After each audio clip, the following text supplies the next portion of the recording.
Bonjour. Bienvenue dans cette vidéo. Aujourd'hui, on va parler de compléments alimentaires. Mais avant de poursuivre vers le sujet du jour, je tiens à préciser que cette vidéo est sponsorisée. C'est faux. Ouais, je me suis procuré un costume pour une vanne de 1 seconde. Abonne-toi si ça t'a fait rire. Sinon, mort. Je vois le jugement dans ton regard, Pipoun.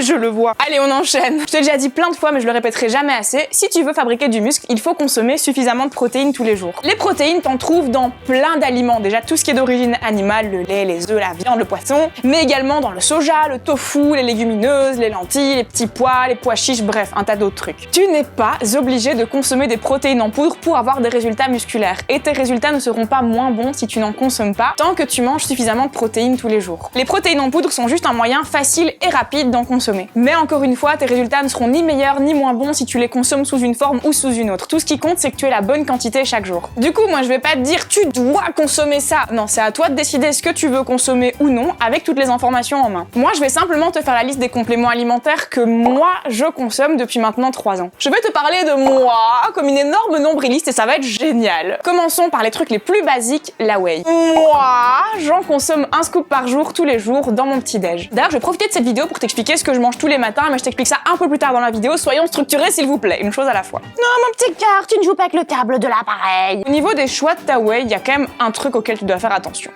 Ne prends pas de goût aux fruits. C'est pas bon, c'est dégueulasse, on s'en lasse super vite. Après, c'est peut-être une question de goût. Moi, je trouve ça dégueu. Mais selon moi, les valeurs sûres, c'est genre chocolat, noisette, cookie crème, vanille, un peu tous ces petits goûts-là, un petit peu pâtisserie. Ça, c'est des valeurs sûres et personnellement, je ne m'en lasse jamais. Ouais, j'ai des goûts d'enfant. Y'a quoi? Le deuxième complément que je consomme tous les jours, c'est de la créatine. C'est une protéine présente dans la viande principalement. Personnellement, je l'ai toujours prise sans goût, je le prends nature, dans un verre d'eau, ça goûte rien, ça goûte l'eau. Au niveau des quantités, on conseille 2 à 3 grammes par jour, mais c'est écrit sur le pot, t'as pas besoin de retenir suite à cette vidéo. Et en plus, dans la plupart des pots, il y a une dosette qui est fournie avec. Selon les études disponibles à ce jour, on peut supposer que la créatine pourrait améliorer la performance dans certains types d'exercices. Et également améliorer le rapport masse musculaire-masse grasse. T'as remarqué que d'un coup, j'insiste super fort sur le conditionnel, c'est parce qu'à ce jour, il y a eu très peu d'études menées et sur des groupes de personnes très réduits, donc on peut pas encore dire que c'est prouvé avec certitude. Donc peut-être que je jette mon argent par les fenêtres en consommant, je sais pas.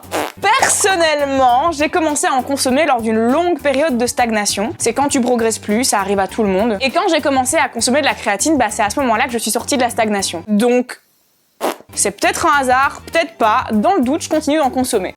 Moi, jusqu'à présent, je la consommais le matin, mais en faisant des recherches pour cette vidéo, je me suis rendu compte, d'après une certaine étude, que c'était peut-être pas le meilleur moment de la journée pour la consommer. Je suis tombée sur une étude menée par des chercheurs canadiens qui tend à prouver que la créatine, c'est mieux, ça a des meilleurs résultats si tu la consommes juste avant ou juste après un effort. Donc désormais, les jours où je m'entraîne, je consomme ma créatine juste avant de m'entraîner. Comme quoi, même moi, j'apprends des trucs sur ma propre chaîne. C'est fou. Bon, par contre, cet accessoire de mode absolument fantastique commence à me faire mal à la tête. Du coup, désormais, ce sera toi, la très jolie plante qui portera ce fantastique serre-tête. Troisième complément que je prends, mais pas tous les jours, la caséine. La caséine, comme la whey, c'est une protéine qui est extraite du lait. Sa différence avec la whey, c'est que c'est une protéine qui est assimilée beaucoup plus lentement par le corps. Donc c'est une protéine qui est intéressante à prendre juste avant de dormir pour que tes muscles soient nourris pendant toute ta nuit de sommeil. Waouh, mais stop les clichés là, genre tout le monde dort la nuit. C'est super discriminant envers toutes les personnes qui dorment le jour, ton discours. Calm down. Peur.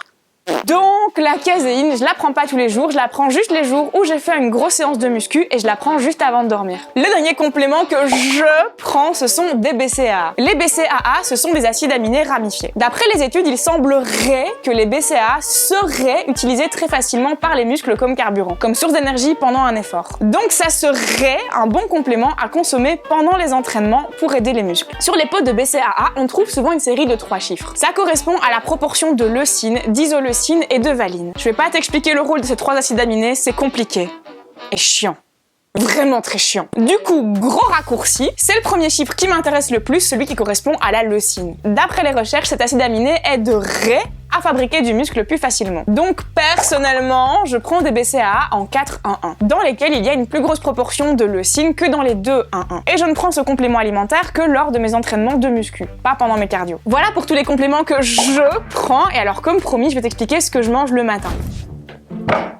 Salut! On vient de faire un saut dans le temps. Là tout de suite, on est demain et je viens de me réveiller. Enfin, pour toi, on est toujours là tout de suite. Sauf que pour moi, on est demain par rapport au reste de la vidéo. Je suis pas sûre que c'est clair, mais je viens de me lever, pardonne-moi. J'avais pas envie de préparer un petit déj sans manger mon petit déj juste après. Du coup, voilà, boum, saut dans le temps, c'est magique. Pour faire un petit déj, il te faut un bol. Mon pupouille, tu viens m'aider à préparer mon petit déjeuner? Pose-toi mon petit cœur. Dans ce bol, je vais mettre un scoop de protéines. Tu ne rends pas les choses très pratiques, mon amour. Aujourd'hui, j'ai mis de la whey noisette, mais parfois je change un petit peu. Parfois, je prends cookie crème ou caramel ou chocolat ou praline, enfin bref, histoire de varier un petit peu les goûts de mes petits déj. Ensuite, j'ajoute des graines de lin brisées. Waouh, parce que c'est riche en oméga 3. Je mets à peu près l'équivalent d'une cuillère à soupe de graines de lin. Ensuite, des graines de chia, juste pour la texture. Environ, merci Pipoune, une cuillère à soupe également. Au pif, ça n'a pas beaucoup d'importance. Bien sûr, des flocons d'avoine. Je prends une toute petite poignée, je prends pas une grosse poignée qui déborde et que je sais pas transporter tranquillement. Je prends une poignée mais où ça tient dans ma main, voilà. Plus ou moins pour la quantité. Waouh! Du lait de noisette. Ah ça c'est la meilleure boisson de tout l'univers. Je veux nager dans un océan de lait de noisette. Bon, parfois je fais avec du lait d'amande ou du lait de riz et j'imagine que si tu bois du lait de vache, tu peux également le faire avec du lait de vache. Une cuillère.